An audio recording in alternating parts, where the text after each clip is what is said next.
Well, another day, another war crime for the Trump administration. The New York Times, if you haven't seen it, you should check it out, just came out with a story about how they're using military aircraft that is armed, but disguised to look like civilian airliners to destroy those boats off the coasts of Latin America. Now, the focus of this article, of this issue, is something called perfidy. And I'm not going to pretend that this is a vocab word that I've had on the top of my mind. But as a veteran, I understand this rule of law because it is taught to all of us. And the war crime that the Trump administration is guilty of here, and everyone involved, it's not just Trump and Hegseth, is the crime of disguising themselves to look like non-combatants when engaging in acts of war. Now, at first, I can understand people thinking like, oh, well, this is just kind of like a version of camouflage. You're blending in. Because when I was a kid, before I served in the military, like that's the way I would have thought of things. And that I saw that kind of thing in movies.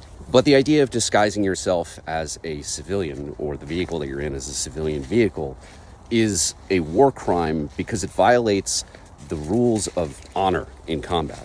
Now, the idea of honor in the military, I don't think that most people truly understand it. Like, I think that American culture has this idea of honor being like, oh, this is, them being the best. You're puffing out your chest. You've got all these medals. That is not what honor is.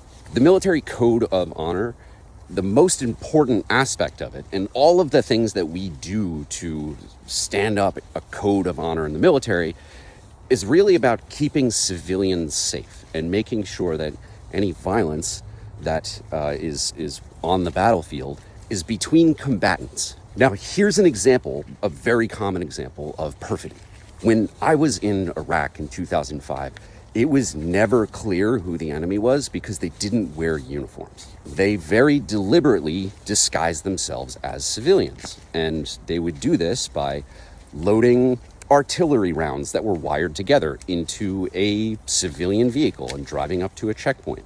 They would do this by taking grenades and strapping them to their chest before they walked into a crowd.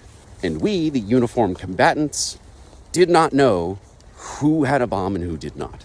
And not only did the people who disguised themselves as civilians kill a lot of civilians, those disguises led to escalations in force that made it so that Americans would engage people who should not have been engaged. They would end the lives of innocent civilians because American troops would suspect them of having a grenade under their shirt.